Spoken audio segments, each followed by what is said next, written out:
Welcome back to another episode of A Glass with Billy. I'm here again with my friend Hyunwoo from Talk to Me in Korean. Yeah, and let me ask you a question. What? Did you bring these cans or this? Oh, that's your beer. Yeah, because I teased you about not having a glass. Where's my beer? It's called A Glass with Billy. It's like metaphorical. Like, So here's my metaphorical beer. But it's of course a family-friendly show, so it's Okay. ginger beer. Ginger beer. And then I brought one for myself. Okay. If you know what this is shike. Okay. All right, thank you. Ginger beer, so it's not real beer. It's kind of like root beer. All right. But ginger I flavor. don't even know what root beer is. Have you never tried root beer either? Oh, no. Okay. You have to try it. You should try it. It's good. I like right. it. Okay. Oh, it's soda. Just try it.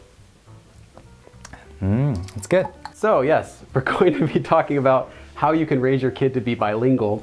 To start off with, I have a kid, Jeremy. He's 3 years old, and we live not in Korea, but we live in the States.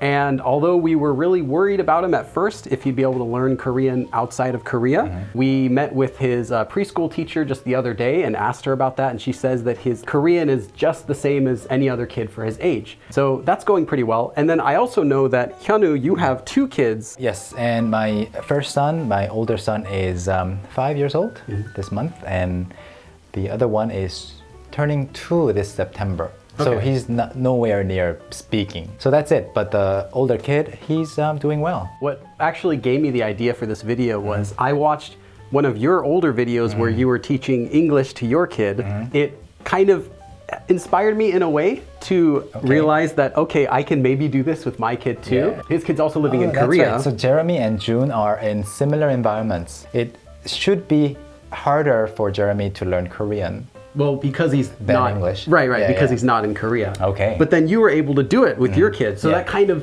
sparked me to kind of research and try to figure out, okay, now how can I do this with my kid too? So that's kind of what led toward this topic. And what we're going to be talking about today are things like when you should start doing this, what resources to use, Yeah. and then any sort of obstacles that you might face if Yeah. you try to do this. But the first thing I wanted to talk about with you is, how do children learn languages? This is something that I saw with my first kid and the second kid as well, especially with the baby. His name is Yur. He's less than 2 years old. And he already shows signs of trying to understand what the other person is saying if the other person is important to him. So I think that's what's really like the key difference between random passersby just talking in the background and your parent, your brother, or your favorite aunt talking to you. That person has to have some kind of meaning to your life. You want to understand what's going on. So that's how I think kids pick up words. So they do it based on what they are interested in and Yeah. what they want. Yeah, so with my younger kid, my wife will say, when he's asking for something, my wife will say, 주세요 해야지. Like you should say 주세요. In the same kind of situation, I say please. And then after a few tries, he picked it up. He knows that I always say please in the same kind of situation when I have something that he wants. So he picks it up right away. Okay, so he's kind of learning both in similar situations. Yeah, so then. you need to be someone that the kid thinks is important to him or her. So then do you need to teach your kids grammar rules? I don't think so, because they will pick it up naturally. And if they happen to lack some kind of knowledge about some rules, you can just fix that right away on the spot when they're older. Yeah, I found the same thing with my kid as well, Jeremy, that if I try to teach him some, like you should use this different grammar rule or anything, it's not going to work. But if I simply just say like, 아니 이렇게 해야지, 이렇게 말해야지, 요를 붙여야 돼, Yeah. you know, or at the end of your sentences, put yo at the end. Then that works for him, just telling him exactly what to say. Yeah. But trying to teach him like an actual student would not really work. Yeah, I actually like it that way. Like, I like it when my kids make mistakes in trying to say something. For example, my son Jun, he still says 해줘이지 instead of 해줘야지. Okay. 줘야지. That's kind of cute. Yeah, 도와줘야지. You should help me, 도와줘야지. But he says 도와줘이지. I don't want to correct it. It's cute. And he will correct it automatically, naturally along the way. He'll learn that eventually, Eventually, very easily. So there are people out there who are thinking, I want to teach my kid Korean. You know, I'm learning Korean. I want my kid to speak it natively or fluently. When do they need to start? As soon as possible. Like birth? Or? Yeah, from day one. And I actually stressed this really, really strongly in my video about the topic. But the first few months, or at least 1 year of that child's life, is an opportunity for you to get used to the idea. Of course, the child will never understand anything you say, right. but you still need to do it because if you suddenly want to do it, you will just realize that you're not ready to embrace this pressure. Like everybody will be looking at you in the elevator. Like, yeah, that's a good point. Yeah. I didn't even think about that. That you should start right away, but it's not just for the kid. Yeah, it's also you have to get used to using Exactly. a language that's not your native language. Have you spoken Korean to Jeremy in public in the US? Actually, all the time. Yeah, I so do. How do you feel? Or how did you feel at It first? would have felt very strange, I think, if I just randomly started using Yeah. Korean to my kid. But Yeah. because I had been doing that since before he even could make sounds, now if I'm in public, I'll do it a little quietly. Yeah. But yeah, it doesn't feel strange anymore. I think the US is a better environment in that sense because it's a country where so many people have migrated from other countries, backgrounds. But in Korea, it's a little harder. Everybody pretty much only speaks Korean. Right. So when I say something in English in a public place, really out loud, yeah, every everyone's head gonna stare at turns. you. Like, is there a foreigner in the Right. room? And they see me and they think it's also even more strange. But I don't care because I'm now used to the fact that I only speak English to my kids. So then that brings us to the next question is, do you even have to live in Korea if you want your kid to learn Korean? I don't think so. You seem to say that it could even be better if you're not in Korea. I would just say where you live doesn't have that big of an impact if the child is consistently exposed to, opportunities to either hear or say things in that language. That was going to actually be the next thing I was going to ask is, well, if you don't have to live in Korea necessarily, then do you have to be able to speak the language fluently at Korean? Because this is actually, I think, the situation for perhaps maybe most people who are wondering this question is, well, I'm learning Korean and I can kind of speak it, but do I need to be fluent in order for my kid to learn Korean? I think the more fluent, the better, of course, Right. obviously. But it doesn't have to discourage you from starting the whole thing in the first place, because the moment you know that you are expecting a child, and until the time that the child is ready to actually talk back to you in that language, you have about almost 3 years to learn a new language. You can actually reach a level of fluency. You can get pretty high in 2 years. Yeah, if you really, put your mind to it, and if you really put in the effort. I would add to that, and I would say, if you are fluent, that's better. But if you're not, there needs to be people who are fluent. Yes. Some sort of fluency needs to be getting to the kid, whether that's you or someone else, I suppose.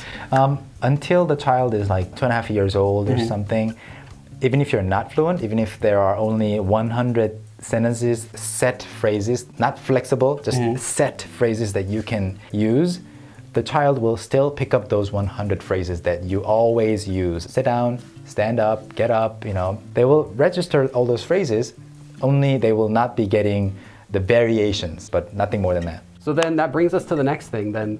How do you teach your kid a foreign language? Judging by the fact that kids learn through their environment. They observe. Right. Yeah. So some people have said like kids are like sponges and they just kind of absorb everything. So what kind of resources do you use or have you used to teach your kid English? Before we talk about resources, I think the biggest help you can give to your child is you talking a lot, having lots and lots of conversations, like chit chats, and encouraging the child to be very, very talkative. Like, I love talkative children, maybe only when I'm in a good mood. but yeah, I mean, when a child is talkative, it means they feel no pressure to be quiet. When they have thoughts that they want to express, they will naturally have a very big thirst for more vocabulary. And then they will try adding this word here, that word here, and then this random word that they watch on TV, that was probably the word they were looking for, and it sticks. So I think lots of conversations, I think that's really, really important. Okay. if you use a great resource and you're not talking to the child, you're just putting it on, it does nothing. Yeah, there would be some parents who might think, well, how about I just turn on the TV in Korean for my kid? And that's like, it's like half. One of my favorite apps is YouTube Kids. The listed videos are very safe, there are no ads. You kind of mentioned it before that kids want to learn things that they're interested in or something that they need. And one of those could also be whatever the kid normally would like to do in their life. So things like songs in the language that they're learning, books as well. I know that every day my wife will read my kid 1 or 2 books, but he gets exposure to Korean kids books on a regular basis, as well as singing Korean kids songs. Yeah, I think, of course, talking about resources is important, but I think like the older my older son Jun gets, the more relaxed I am about the whole thing. I think it's fine if he doesn't speak English as much as I want him to. If I really think about it, it was only when I was like 16, 17 that I actually started really diligently started studying English. So he's 16 years ahead of me. He has already. a huge head start. Exactly, and my approach to the whole thing was I will never speak Korean to him. He will hear me speaking Korean to my wife, other family members, but not to him. Just by doing that, he understands 100% of what I say in English, like minus some difficult words, in which case he always asks me. I knew that you were speaking a lot of English to him. I didn't know that you did like almost everything in English to him. Wow. Like, not almost everything. Everything. Literally everything. Okay. So sometimes he will ask me, like I will say something a little difficult in English and he will ask me, what's that in Korean? Right. And I have to give him the translation.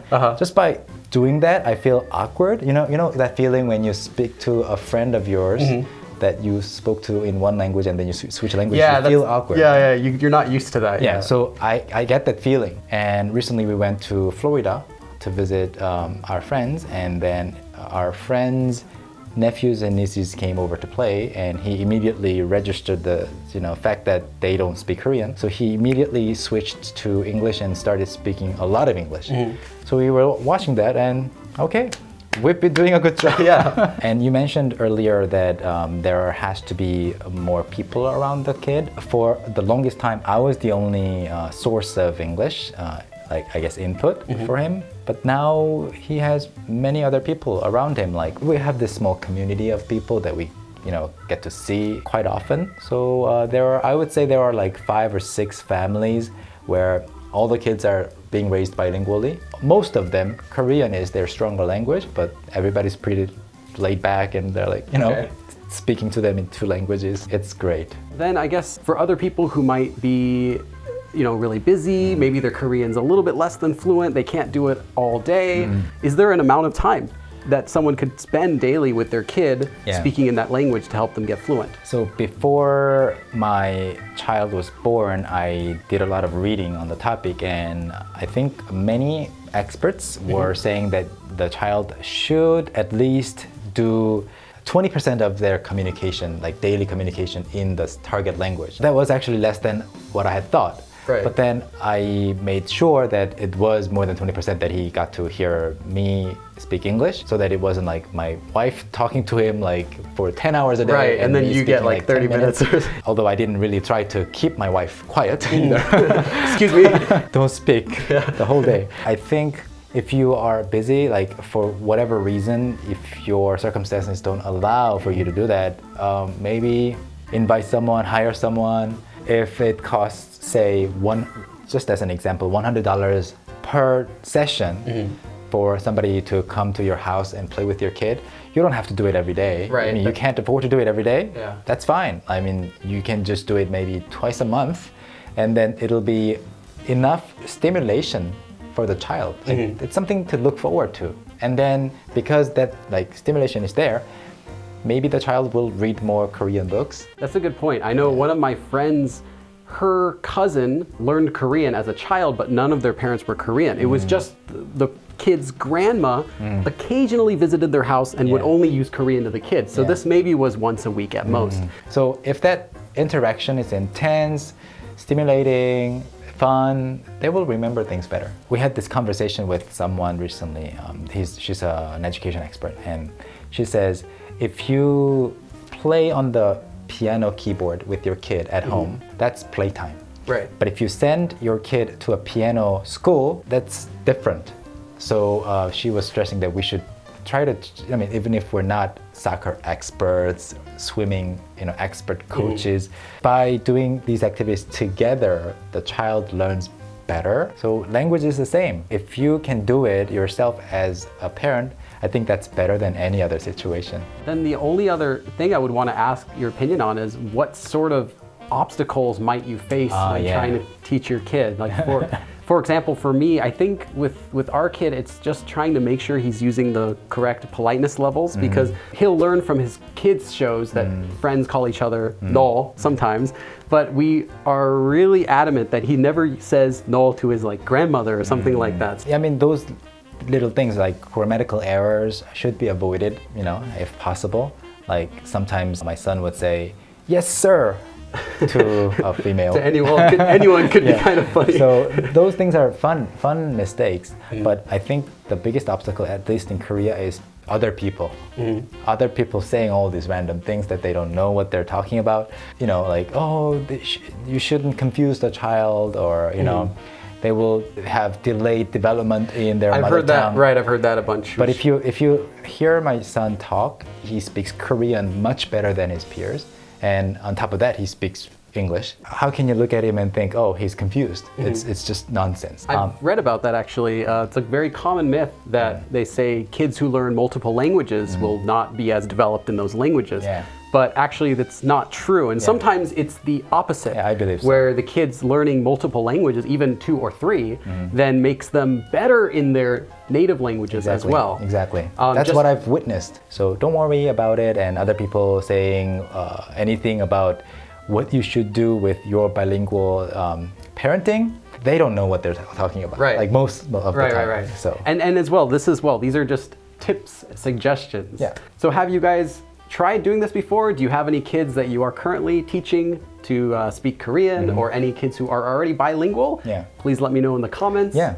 And if you are thinking of having a child in the future, this should give you more motivation to learn Korean so that you will be better prepared as a parent to talk to your child in their second language. So do it for your kids. Exactly. Thank you for joining us. Again, this is Hyunwoo. Yes. From Talk to Me in Korean, and this is Billy, as you know. From Go Billy Korean, the channel that you're watching. I'll see you guys again next time. Bye. 그럼 다음에 또 봐. Oh, this is good. Yeah, that's my favorite drink. Bundaberg.